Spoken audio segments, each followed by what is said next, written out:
Сайн байцгаана уу хүүхдүүдээ. Өнөөдрийн хичээлээр баримтад тусгай тэмдэгт томьёо оруулах талаар үзнэ.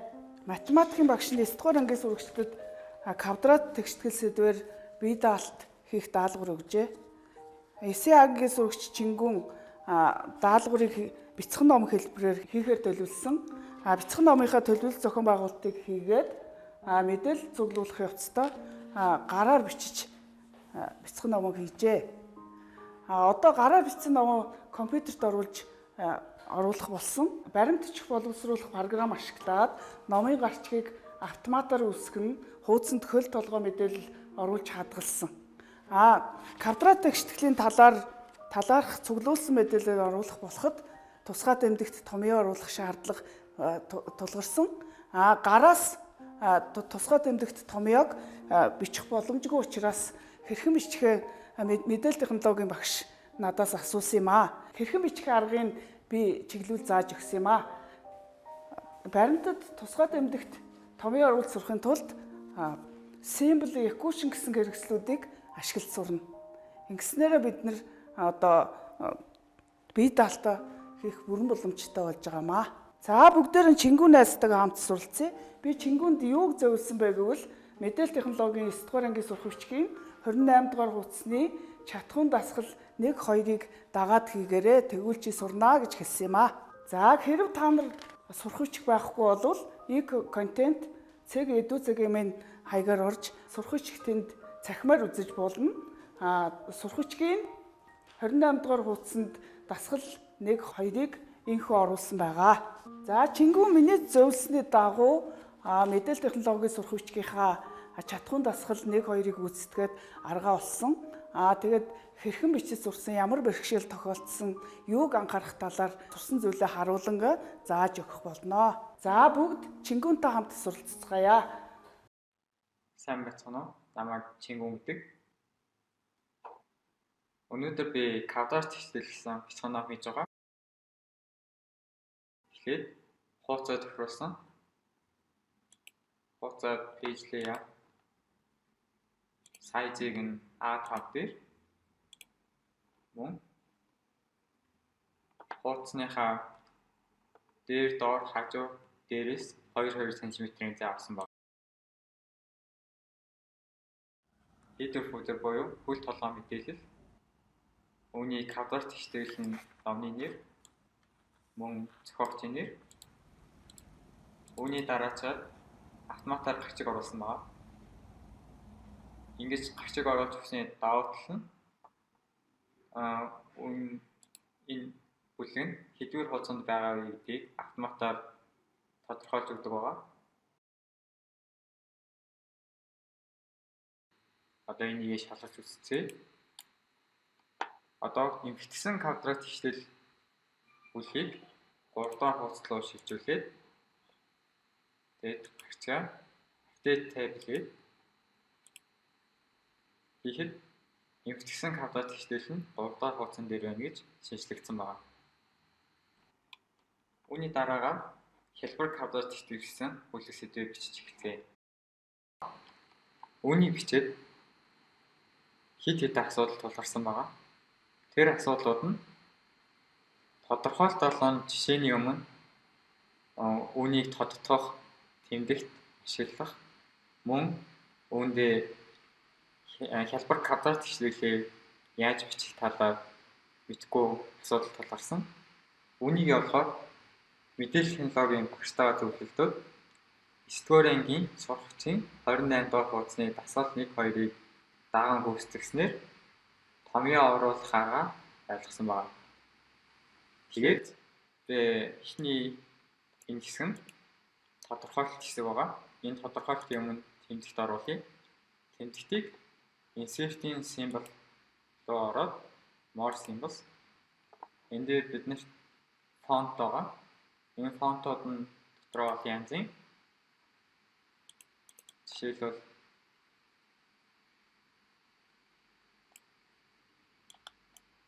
normal text буюу бидний keyboard гар дээр үүдэг тэмдэгтүүд.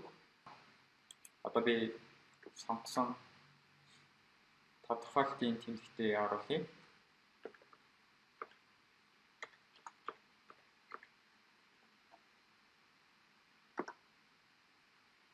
Үүнээс өөрийн хүссэн тэмдэгтээ аваад оруулж болно. Жишээлбэл би тодорхойлсондоо энэ тэмдэгтийг оруулах гэж байна. Тэмдэгтээ сонгоод insert дараад close. Ингэснээр бидний баримтад тэмдэгт орж ирнэ. Үүний дараачаар тодорхойлсондоо x квадрат тэнцүү a хэлбэртэй тэгштэрлийг хялбар квадрат тэгштэрлийн гэсэн тодорхойлолтыг бичих байгаа. Үүний тулд бид нэр insert-ийн equation хичээлнэ. Equation-ийн script-ээс бид нэр одоо бичих гэж байгаа төлөвлөлөө сонгож өгнө. Би x квадратыг бичих гэж байгаа учраас үүнийг сонголоо. X квадрат тэнцүү a хэлбэртэй тэгштэрлийг хялбар квадрат тэгштэл гэнэ. Гэсэн бидний тодорхойлолт бэлэн боллоо. Үүний дараа энэхүү тэгштэл нь a-гийн утгаас хамаарч шийдүүд нь өөр байна. A нь тгээс их үед хоёр шийдтэй байх тэр нөхцөлийг бичиж өгцгөө. Үүний тулд insert-ийн equation A тгээс их үедх хоёр шийдийг оруулж өгье.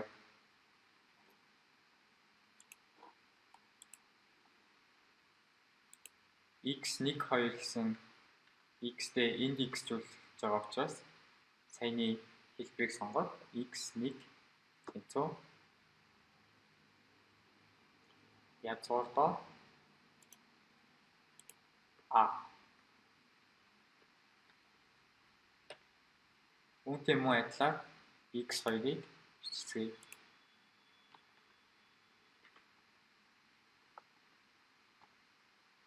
Тэнцүү хасах язгуурдаа a.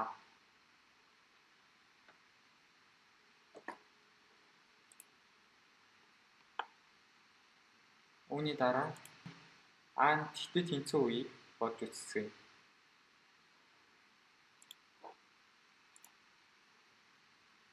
A тэнцүү тэг үед x нь цор ганц буюу тэг шийдтэй.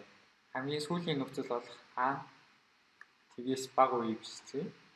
Уг тохиолдолд хялбар тэгштэл нь шийдвэ байна. Үүний дараа жишээ 1. Жишээ 1-ийн өмнө жишээгээ тодорхойлохын тулд тэмдэгт ашиглая. Мөн адилаар insert-ийн symbol more symbol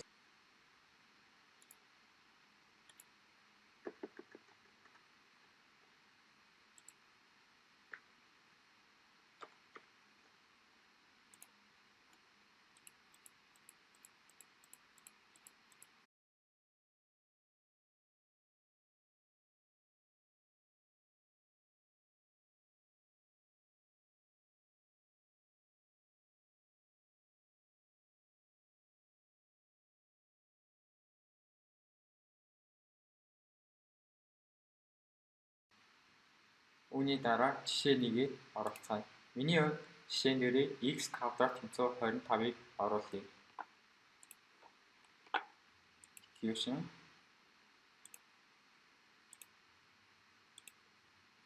x квадрат тэнцүү 25.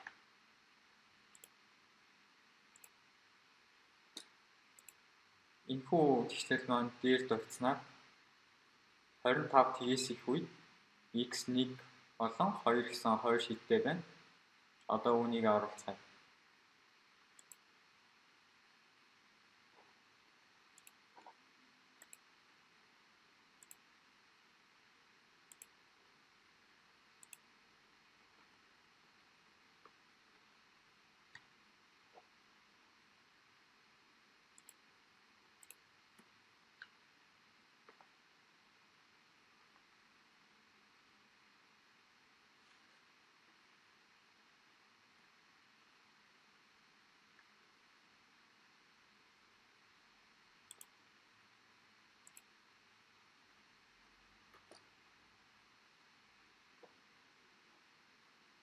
Мөн адил x2-ыг оруулцгаая.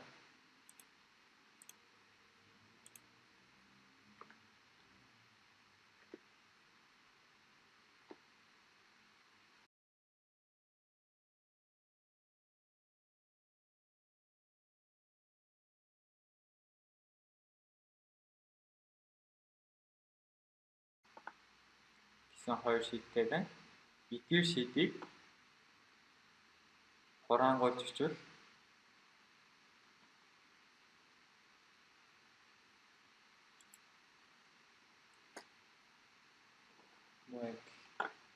density equation x 1 2 тэнцүү нэмэх хасах 5 гэж бичиж болно. Ирэх жишээ 1-ийг бичсэнтэй адил жишээ 2-ыг мөн хийж үзцгээе.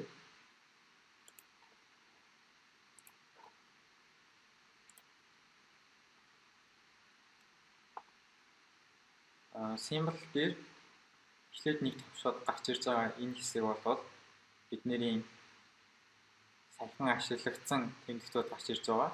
Үүнийг ашиглаад жишээ 2 дээрээ тэмдэгтээ оруулъя. Одоо бид нэр өгүүлбэртээ тааруулаад хоёр шийдтэй байх хэвшээлийг оруулж өгье.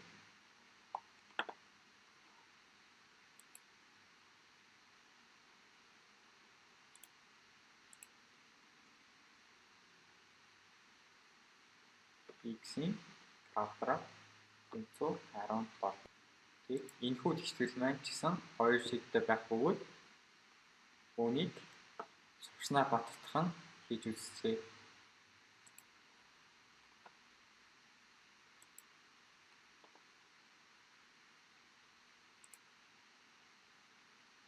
Дөрөв x 1 2 тэнцүү нэмэх хасах 4 зооны 12. За ингэснээр бидний хэлбэр квадрат тэгштэл гэсэн эхний бүлэг маань дуусж байгаа. За Чингүндээ баярлалаа. Богино хугацаанд багшийнхаа зааж зөвлөснөөр мэдээлэл зүүн сурахчгээ ашиглан бие даан суралцаж баримтад томьёо тэмдэгт маш сайн оруулж ирсэн байна.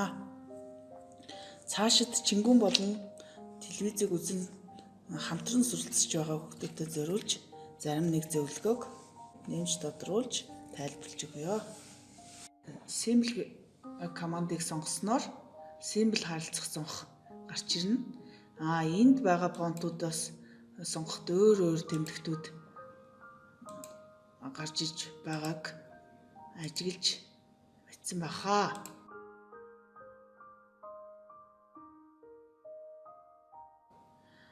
Эндээс normal text фонтыг сонгоход нэмэлт нэг сонголт гарч ирнэ. Геометрийн төрсөөд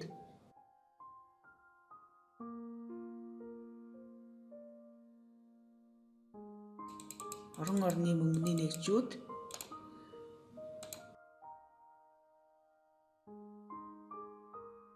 грек цагаан толгой математикийн тэмдэгт зэрэг олон зүйлүүдийг эндээс нэмэлтээр сонгох боломжтой байдаг. Symbol фонтыг сонгох үед